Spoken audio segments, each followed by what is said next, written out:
When it comes to qualifiers, I've won numerous qualifiers and been in a lot of big finals. I've been lucky enough to win 3 big finals as well. It all goes back to the same thing though. When I've won and done well, it's always been a nice, simple, easy match where it's gone to plan, I'm going to do this, I'm going to do that, no more than 2 or 3 methods, and it's just worked. When it comes to attacking pegs and trying to win, you have to be positive. You've got 5 hours, you've got a set amount of time, you need to work out the quickest way to catch them fish, how to catch the better stamp fish, and then try and eliminate what's no good. You need to keep it simple, just a few lines that you think are going to be the winning tactics. Before I go to any venue, I always like to do a little bit of homework, and that might involve me, say, going on Facebook, speaking to people that fish the venue regular. I want to know how many fish I'm catching. Are they big fish? Are they small fish? What species is it? Because straight away then I might know what bait to take. For example, if it's eyed, I know maggots and casts are going to play a part. If it's carp, I know eyed pellets might play a part. Learn what baits are not allowed, for example, you're not allowed meat here. So it starts to eliminate things, and all of a sudden you get a better understanding of the venue. The peg I've chosen to fish today, 12 on the Belvedere, you could get a little bit confused with it. You've got 16 metres across to the far bank where you could basically be fishing shallow up to that or fishing across on the bottom, but when I go to a peg like this I try and simplify my approach.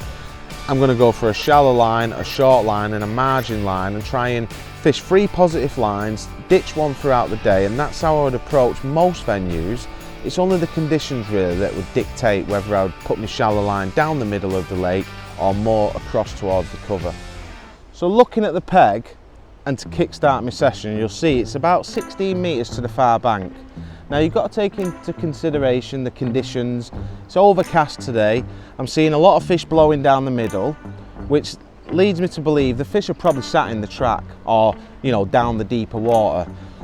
If I was on this peg on a hot sunny day, really bright, I may slightly change my approach. My rigs wouldn't change, the bait wouldn't change, but instead of fishing my shallow line down the middle at 11 metres where I think the majority of the fish are going to be, I may go across to the far bank cover, and that means I'd have to fish 16 metres across to the grass. But today I feel like the fish are going to be happy down the middle. It's overcast, we've had fish blowing, which tells me there's fish down the track as well, and that's the reason I've chose to fish that line at 11 metres there.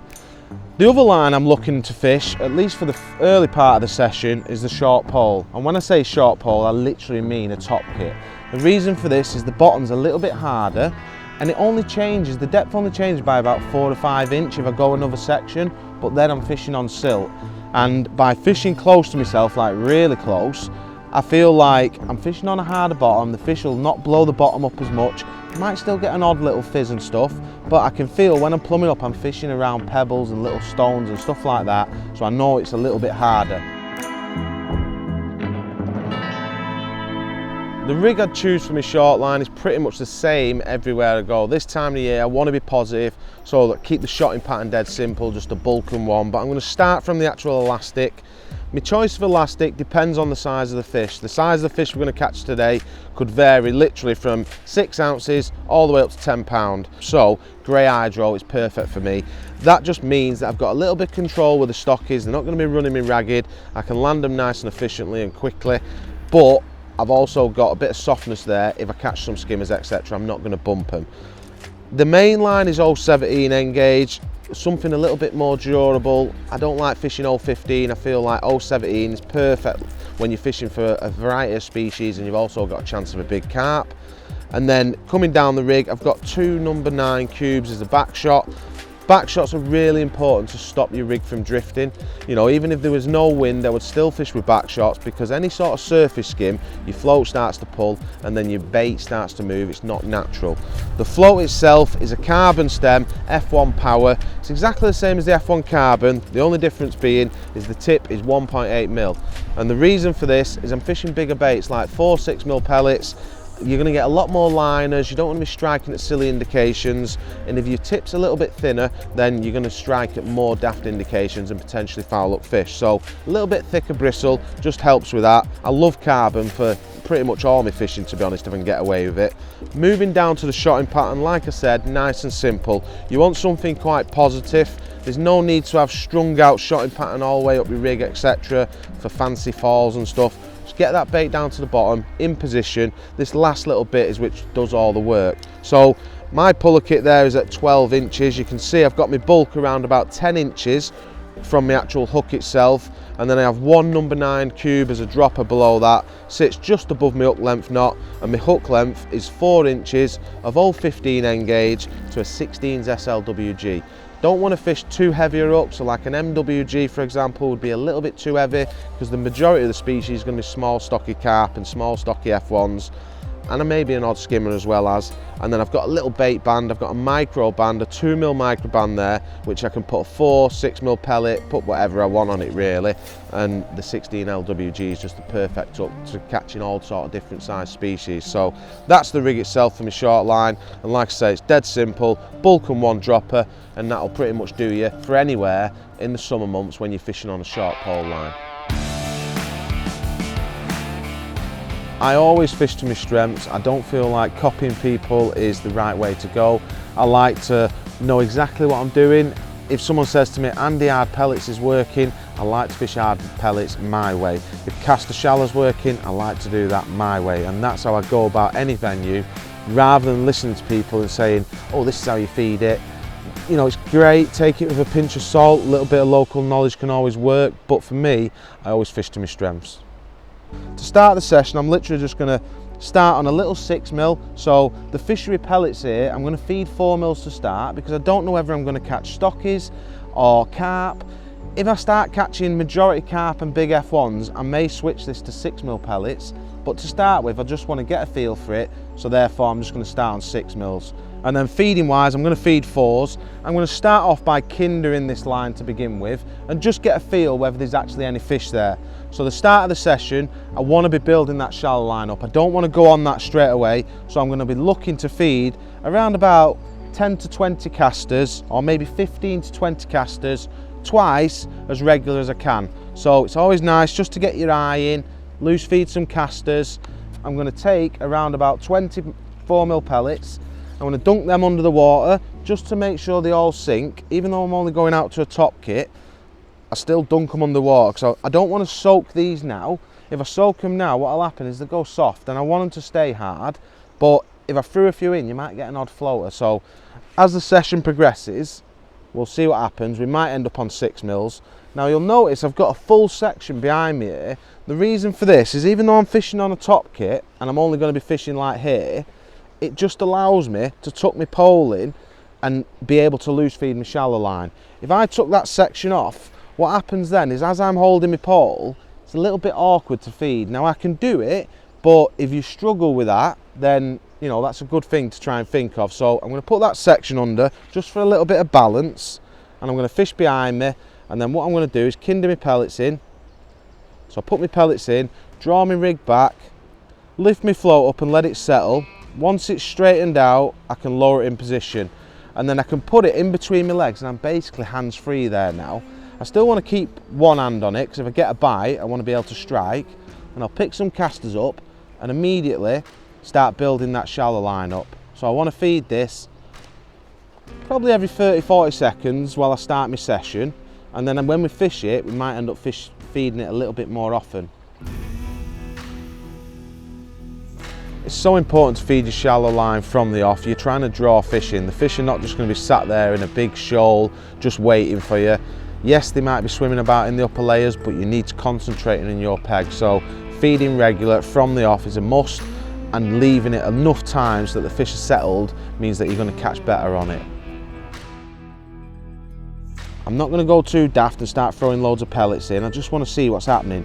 We might catch nothing on this early doors, we might end up catching late on, but we could also get a quick start like that. So that's a brilliant example. See if we can get this one in. Maybe it is a stocky. Sweat a little bit mad. I've got grey eyes on here, so I've got a little bit of control. If we do hook one of the bigger carp or the bigger F1s, we've got a chance of landing it. So that's a great little start. Hook's just come out in the mouth, but I did see it in the top lip. Now that pellet is absolutely fine. I don't need to change that. So I'm going to go stockies in one net, silvers in another, and hopefully big carp in the other net. If I go in on my short line, I get a fish instantly straight away. It doesn't make me get giddy or anything like that. Sometimes your peg can start fast and go slower, sometimes it starts slow and gets better. So just continue what you're doing, go with the process, feed, same again, repeat the process. Hopefully it'll get better, but some days it will get worse. So yeah, don't get overly giddy if you get one first chuck. It doesn't make me ever want to up my feed or cut my feed back. I just think, great, let's go again. The key to this sort of line here is just keeping it tight to start with and then hopefully drag some more fishing as the session progresses. That last chuck, it took a little bit longer to get a bite, so I'm not immediately going to start throwing. I'm still going to give it a chance because it's only our third chuck. We've only been fishing about 6 or 7 minutes. But what I am thinking in my head is I'm going to need at some point to try and improve this peg. And the two biggest things for me is bait falling through the water, which you get from potting and throwing bait, but also noise. Fish love noise, they love bait falling through. If I start throwing a few pellets, I'm going to start getting a few more fish coming into the peg. So, like I say, I like to catch my mugfish early on this. I keep everything nice and positive. I've got a bulk and one dropper, couldn't be easier in terms of shotting pattern. So there's another fish. Now what I might start to do to try and improve my peg sometimes is as I've hooked a fish, just throw a few pellets in. And what that'll do is that little bit of noise means that when I go in next time and I kinder it, even though that was a quick bite, I might catch one as quick as what I just did that time. So again, I'm using that grey hydro, just getting it under control.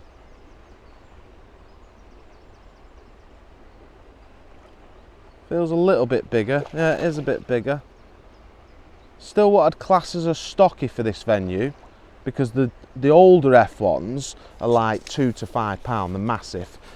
This is a decent stamp fish, probably £1.5 pound, but I would still class that as like a stocky style fish, so that can go in my stocky net.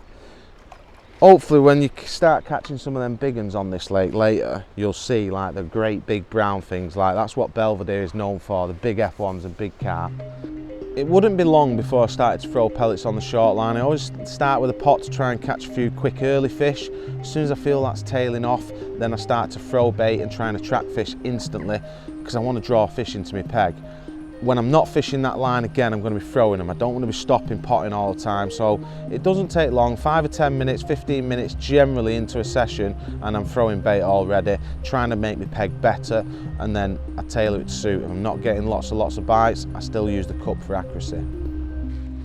So I get on my marker there, which is the end of my top kit, lean forward a couple of inches just to compensate for that pole pot, lift that float up.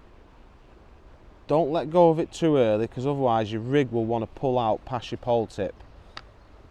Got a nice little flat spot here, so it's not the end of the world, but if you're fishing on a shelf, then it can be a bit of a nuisance. Now I've just had a swirl on my shallow line, seen a couple of little swirls early doors. That was a proper swirl though, which looked more like an F1 or a big-eyed.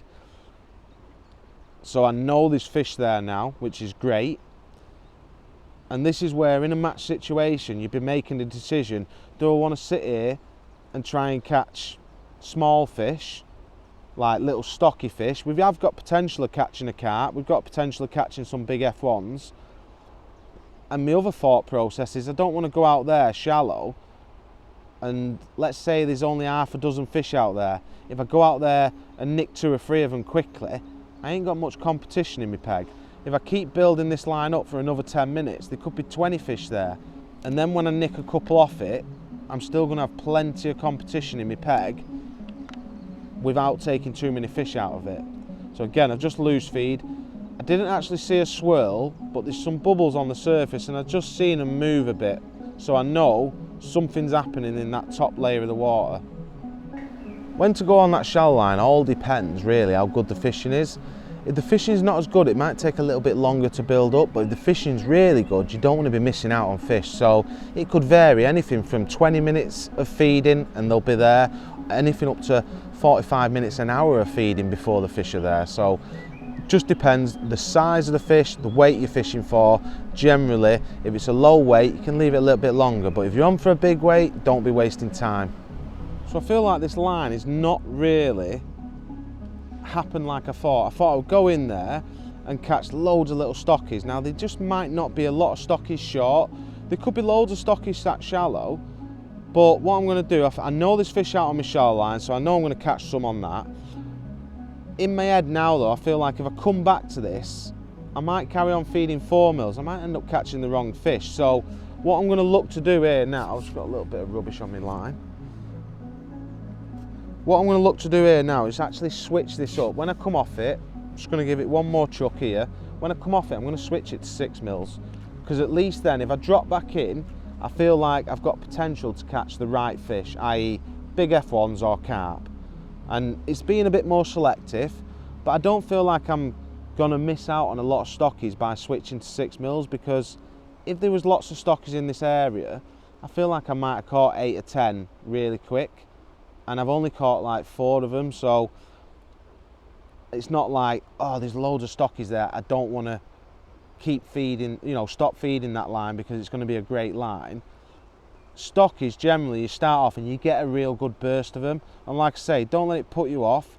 You could be in a different area of the lake where there's more stockies and this line could be really good, but I just feel like today the nature of the peg will feed 6s, because I feel like my 2 main lines, this is always going to be my 3rd line. It was always going to be that line, but if we switch to 6s and we start catching big F1s and carp there, as the day progresses, this could end up being a brilliant line as well. So just because we haven't had a great start on this, don't let it put you off thinking, oh, it's no good, I'm just going to concentrate shallowing in my edge, because I ain't going to feed my edge, remember, for the first half of the match. So if I stop feeding this and I go out shallow, and then shallow stops working because we've caught too many fish off it or it needs a rest, I need a backup line. And that's where, if I'm fishing short, I can always drop back in and potentially catch some fish there. If I catch 1 carp there, that could be the equivalent of 10 stockies, for example. It might take me 25 minutes, 20 minutes. The speed at which I'm getting bites here, I feel like it could take 20-25 minutes to catch 10 stockies.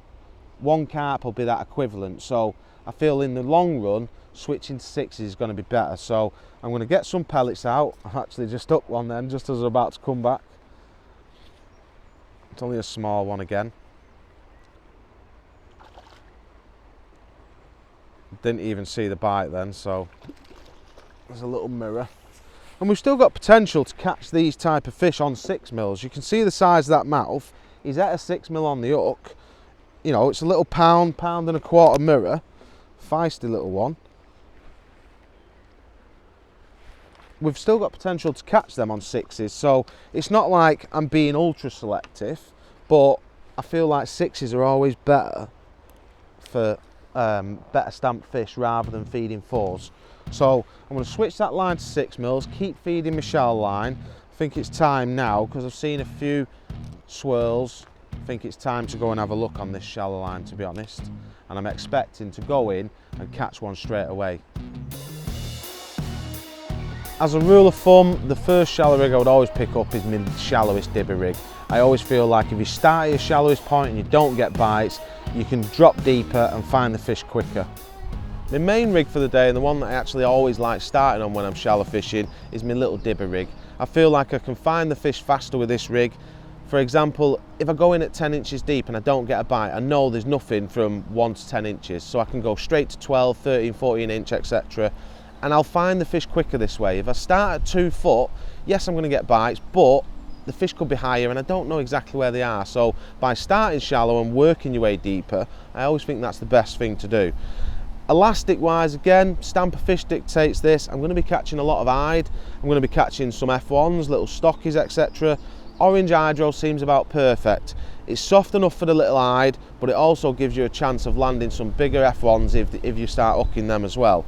Line length, there's a 4-inch rule here at Weston. You can't have anything less than 4 inches. Most people would always set the rig to 4 inches for that reason, but I always like to leave a little bit longer line and that way, if I don't catch at 12 inch, I can move my float up to 13, 14. I can potentially go to 16 inches with this rig. I've got two little dibbers set up. I have a little shallow one, a slightly deeper one, and then a jigger, which I'll come on to. But talking through this actual rig, I've got a 0.1 gram dibber, real light float. This is really important. If you fish too heavy of a dibber, what you tend to find is you miss bites because you've too much shot down your line. So real simple rig, 017 main line, nice and durable. I always talk about durability because you're going to be catching potentially a lot of fish. The little carbon stem I think is really important. I don't like using wire for this. Carbon just means that it's going to float on the surface. Your bulk has to pull your rig down, and as it does, it keeps everything nice and tight, whereas wire would semi-cock and you'd end up with a bow and slack in your rig and you'd miss more bites because of it.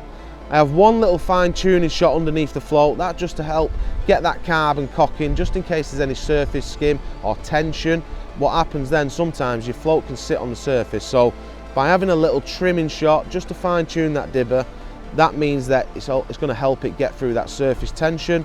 And then the actual rig itself is just a simple bulk, the 3 number 11s, and then hook length wise, I've gone for a shorter hook length. I've got 3 inches here of 015, again quite durable. Could probably fish 013 if I was not catching any massive F1s. 013 would be fine, but I know that I've got potential of catching big F1s up to 5 or 6 pound.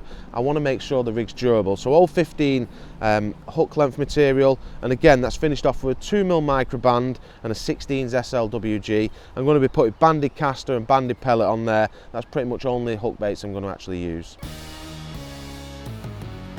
So first look on this shallow rig. I know there's fish boiling, I can see them swirling. Some are eyed, and I have seen a few F1s as well, but it looks like there's a lot of fish there. So what I'm going to do, I'm going to start banded caster, because I don't want to be too selective. You know, put a pellet on, I might end up catching just F1s, which is not a bad thing. It's something I will try later on, but I might be able to go in and catch a load of little eyed early doors. So I'm just going to fish a little banded caster. I'm starting at 10 inches deep.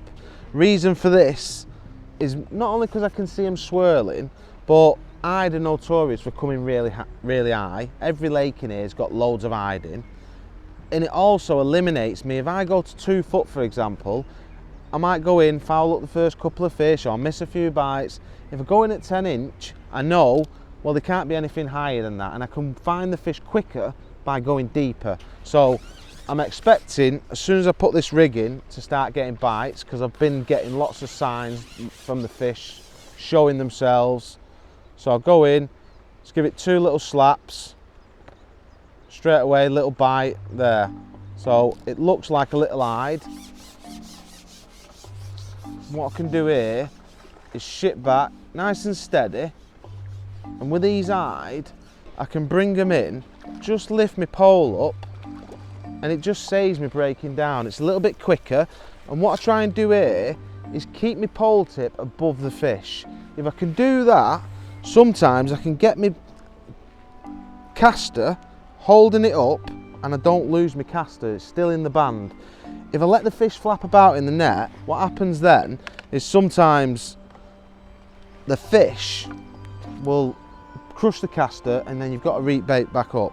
So just by taking that little bit of time, if my band has slid, I can just centralise it again and I'm ready to go again. So I'm going to ship to about 4 metres, take some casters, loose feed them.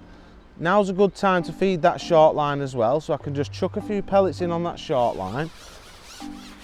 Ship to where I'm going. I've got a little bit of tape on my pole here, and I can just slap my rig where I'm fishing. So I slap it. Again, there's loads of little eyed there. I'm getting loads of little signs. Loose feed. I might even need to come a little bit shallower than what I'm fishing. Feed. Keep that bait going in. What you might find is you get a lot of fish early doors, little eyed, stuff like that. Just catch them. Don't try and be too selective. So again, if I can keep that line, if I need to, get hold of it, pick the fish up, it's up perfectly in the top lip, I can just slide it out and my caster's ready to go again. So in the net, make sure that band's centralised. get your pole in position, just ship it out so it's nicely balanced. It's always better to feed while your pole's not in the water. You might think it's slowing you down, but while your pole tip's not there, what it does, it gives the fish confidence to come up. So there's loads of little eyes swirling there now. I can just slap that pole tip over, try and keep my line from my float to the tip tight. And then I want to feed. I always like to feed twice because I feel like it's 2 columns of bait falling through, it's 2 lots of noise. So it's sort of double attraction. Another thing that's going to help with efficiency is obviously hooking of bait. Now we have a speed bander.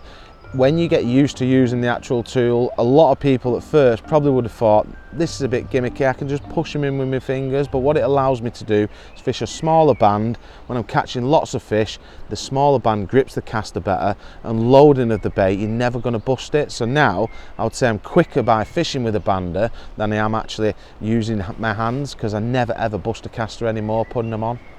So same again, fed, shipped into it, gone straight away.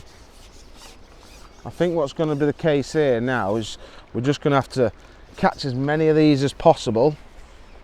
You know, we might be able to get, of this stamp, realistically probably 20-30 pound of them in the first part of the session, and then hopefully they'll start to either get a few more bigger ones, or the F1s will start to compete and come a little bit higher.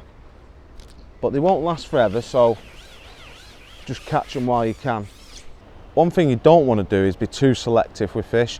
Early in the session, before the F1s start to compete, a lot of people would look at them hide and think they're only 4 to 12 ounces. I don't really want to be catching these, they're quite small, I'm not going anywhere.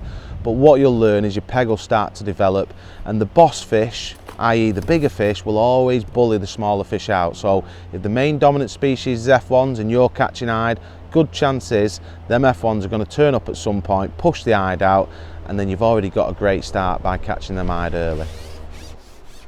What's that? That was a little bit more aggressive. Could be another F1 this. Now the wind's just slightly picking up as well. Getting a little bit of a storm coming in by the looks of it. Hopefully it doesn't hammer it down too much. Definitely an F1 this, not an hide. This will be our second F1 of the session, which again is a great sign because we've probably not even been fishing much more than an hour and we've already started to hook a few. I thought these hide might last a couple of hours, which we don't really want them to because they're not the stamp of fish we want to be catching.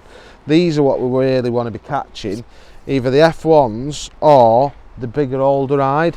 I don't mind catching hide if they're £1 plus, and I don't mind catching them smaller hide if, you know, it's one every chuck in. But if you're having to start waiting for them, then you've got to weigh up whether it's worth doing or not. Now obviously we're starting to wait for them because there's a few better hide coming in, there's a few F1s probably lingering about, but as this wind's picking up now, this is where it's another good decision. If I had to fish 16 metres today across to them far bank, you know, you generally find when it's bright, hot and sunny, you don't get as much wind.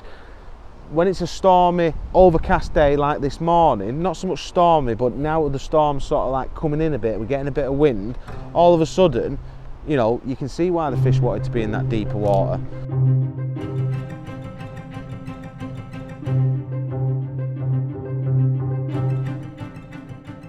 It's very important to check the weather and know roughly what you're going to be faced with. It doesn't have to be to an absolute pinpoint accuracy, but just little things like how strong's the wind going to be. The peg I've chosen to fish today, I've got two options. I can fish shallow down the middle, or I could ship across to the far bank, but it's a full 16 metres. I know it's going to be a windy day, therefore I ain't going to be able to do that, so why try to do that? Again, this is where fishing to your strengths comes back into it. Why do something at 50% when you can do something at 100% and make it comfortable and easier for yourself?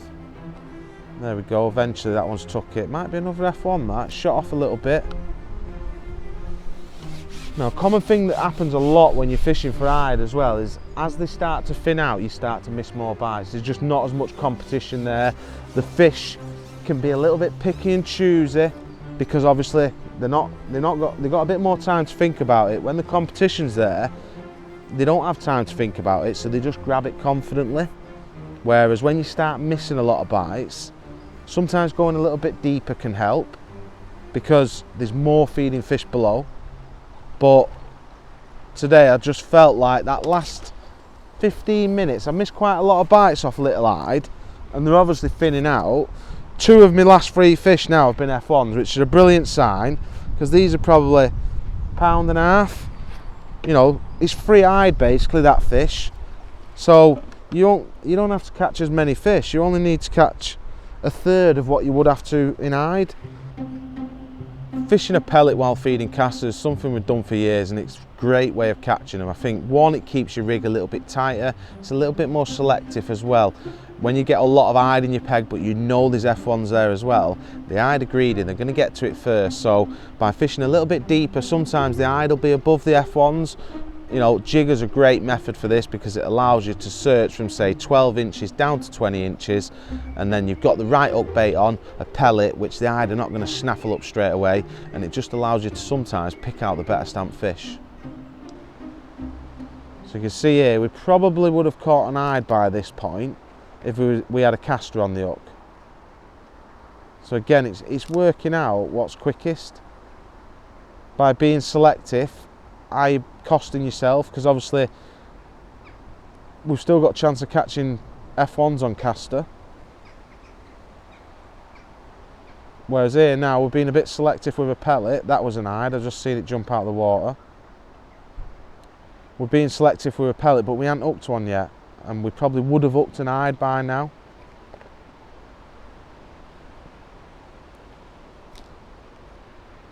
So there, eventually it's gone, and it feels F1-y.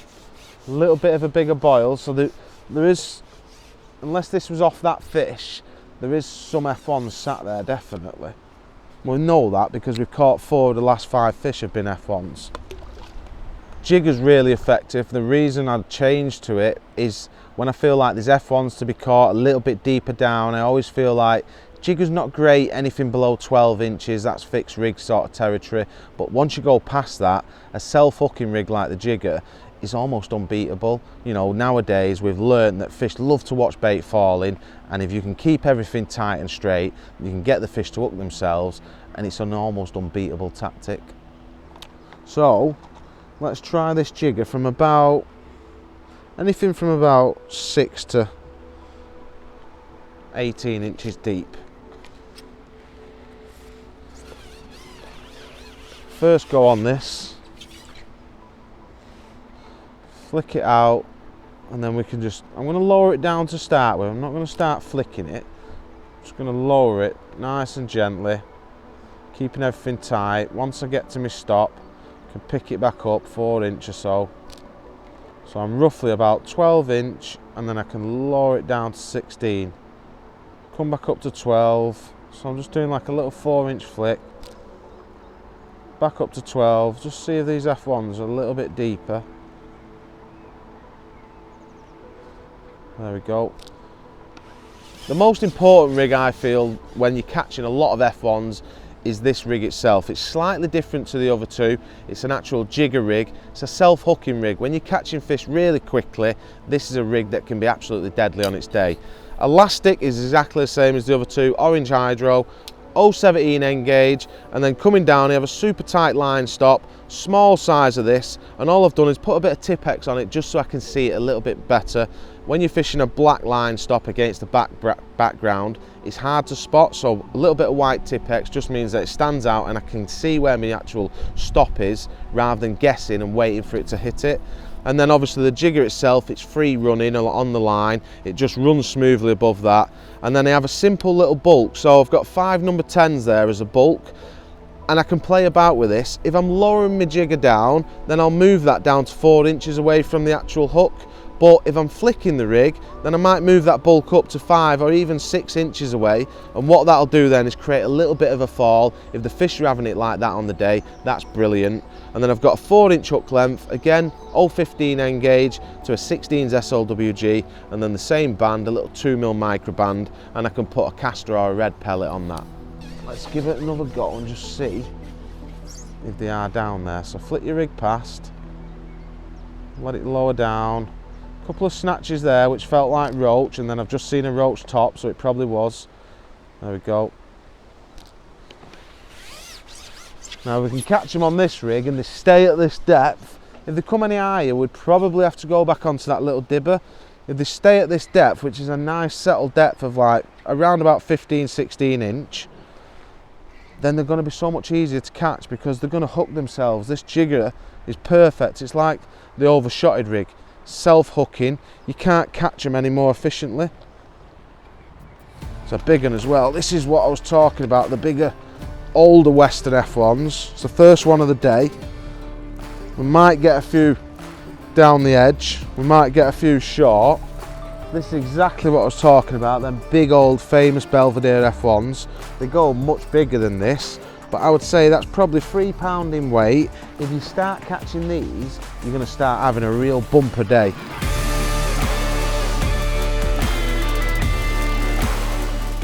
The fish seem to be settled somewhere. Sometimes I get them quite shallow and sometimes I get them all the way down to my stop at like 18 inches probably now. But since them hide have gone, there's less fish boiling near the surface. So all of a sudden I feel like my casters are getting through and we're getting closer to where them fish actually are. We're getting a few older F1s. You know, we've had a really good run on this now. There we go, another one. And obviously, the beauty of the jigger, one, it's self-hooking, but two, you can actually search the depth. So if they're at 12-inch one chuck, you can go back in and lower it down. You can catch one at 16-inch, 18-inch. Like, you can actually search your peg with it. Whereas if you're just fishing a fixed rig, sometimes you're missing out. You'll get an odd one at 12-inch, but you're not coming back with one every single chuck. Now I'm coming back with one virtually every single chuck. Look at the size of these. Another big one, probably 3.5, getting on £4. Again, on that little red pellet. Don't see the need whatsoever to change, because even though I could probably catch on a caster now, in fact he can go in my carpy net. Even though I could catch on a caster now, I just feel like there's no point. The pellet's been such a good upbait, it just makes sense to stay with that. So I'll run you through the process of what I'm actually doing with it. Loose feed before we go out. Keep that short line topped up. Don't forget about that. Just because this has come good, don't just think, well, I don't need that anymore. So I'm going to lower it down nice and slowly. I've had a lot of fish where I've been lowering it and they've took it.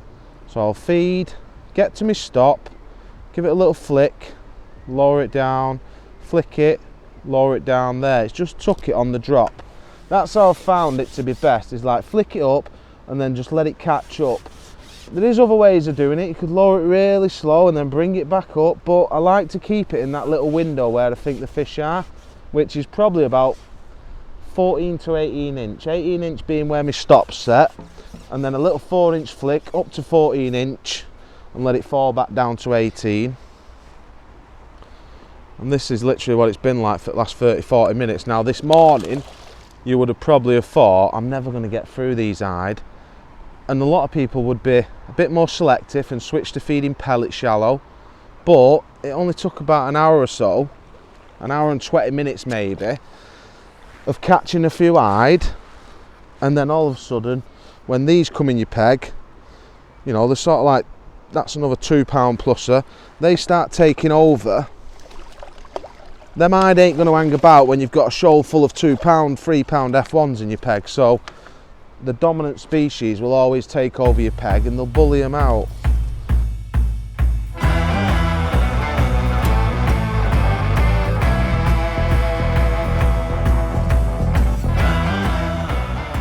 Resting the shallow line is so important because you've got to regather the fish and gain that competition. If you just keep flogging it and flogging it, all that'll happen is your peg is going to get slowly worse and worse and worse. If you take that pole away for 5, 10, 15 minutes even, all of a sudden you go back in and it's like you've got a brand new peg from scratch again. So build that peg back up. If you can feel it fading, come off it, do something else. Even if you don't catch, it'll do you a world of good for the rest of the match.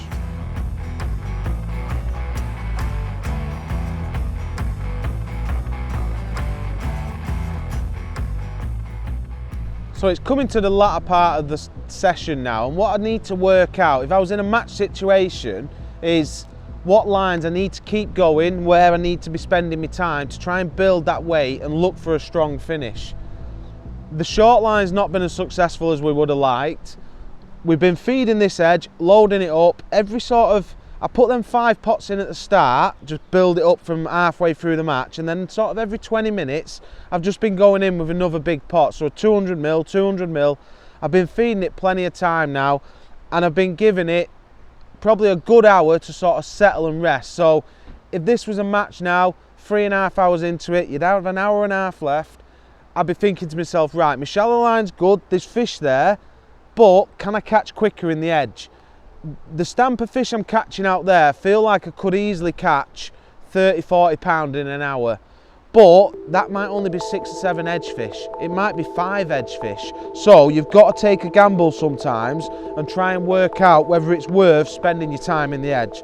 Ground bait choice is crucial when it comes to catching fish in deep margins. If you're using a ground bait that's too light and fluffy, you know, fish are going to waft that about, it's not going to sink quickly, it's going to create a cloud, it's going to lead to foul up fish. The mix I've chose for today is the bagger mix, which I basically designed myself along with the mainline lads. And the reason for this mix was I wanted it a bit more higher oil, so some higher oil content pellets, and that allows you to make your mix a little bit heavier, it sinks a little bit quicker, and you can use it. You know, if you want to fish for F1s, you can mix it a bit drier, but if you want to fish for carp like we're doing today, I can mix it on the damp side and get it down to the bottom. My edge rig today is tailored towards big carp fishing. So starting with the elastic, black hydro elastic, and I've actually got this through a short kit. Now, if I was fishing on a big open lake where the fish could run away, I would go for a long kit, but here today they can't really run away. It's only 16 metres to the far bank. Hopefully they're just going to plod around in front of me once I've upped them, and therefore I can get away with fishing a short kit. It means that there's less elastic in my actual top kit itself. I can get a little bit more power and control from the fish. The line itself is 022 N gauge, so really durable, really powerful. I'm not going to get broken on this. And you'll see I've got 3 number 8 cubes there as a back shot now, and the reason for this is I really want to pull that float against the bank.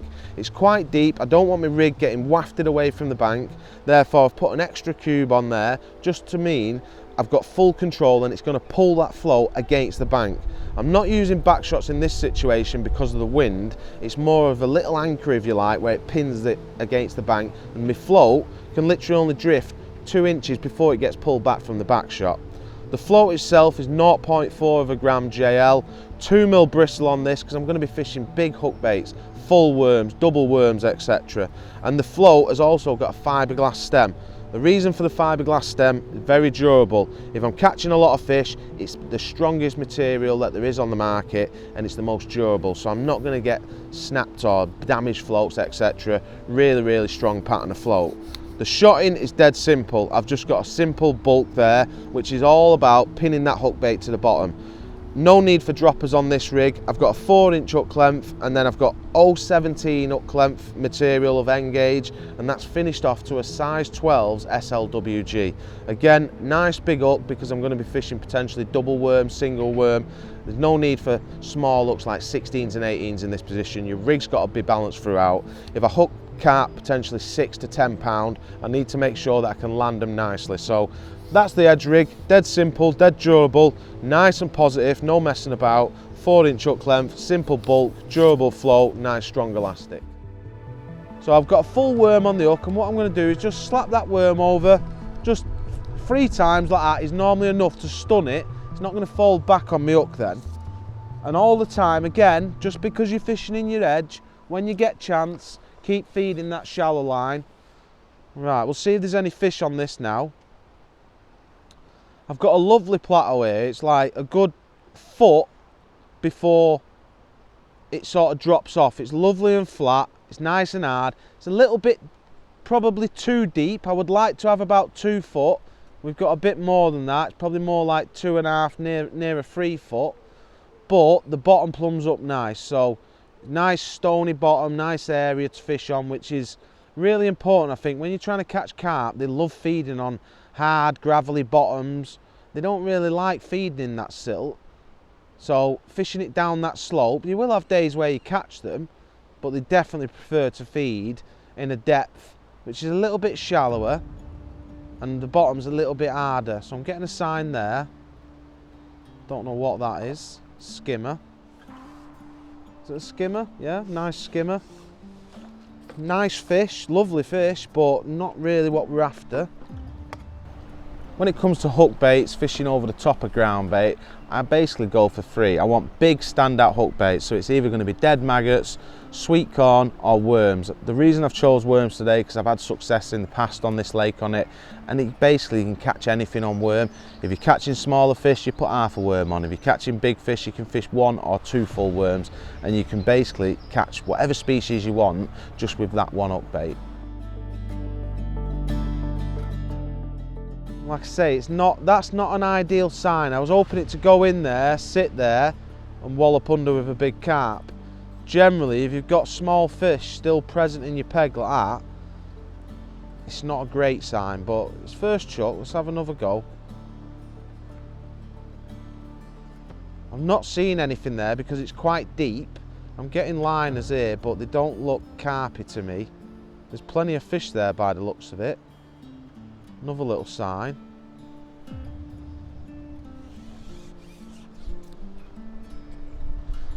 A little stocky or something.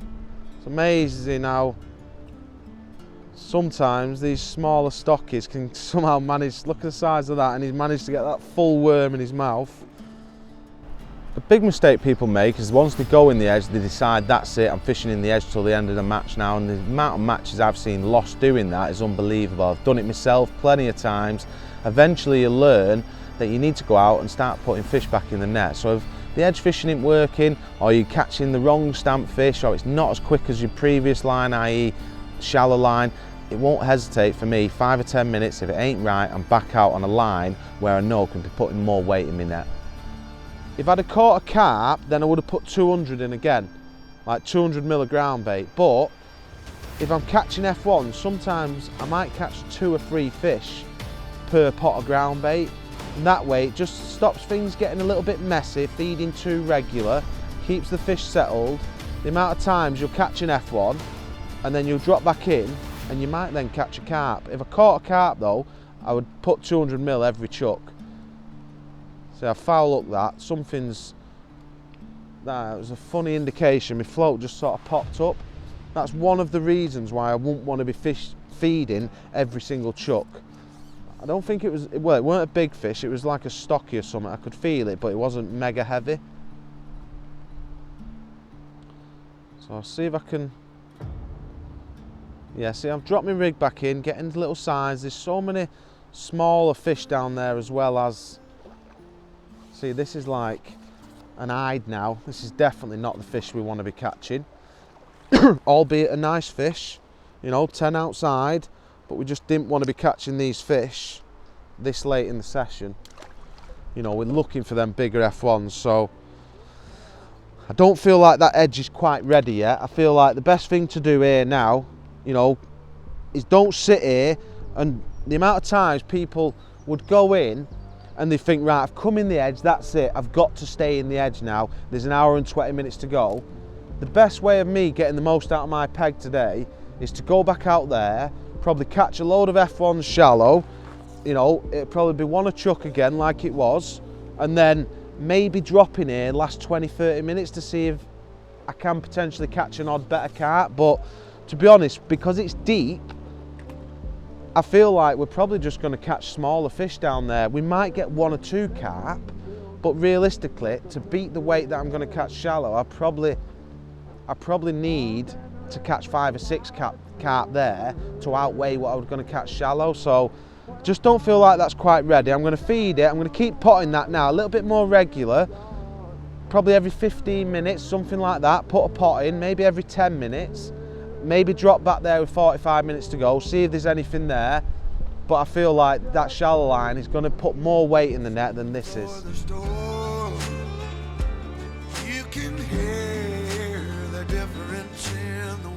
Whenever I've won something decent, I always look back at my matches and think it's little tiny decisions that along the way, 1 fish here, 1 fish there, and decision making is key in any match fishing. when you get it right and you win that match by just one fish because you didn't stay in the edge and you went back out shallow and you put that few extra fish in the net, that for me is what match fishing is all about.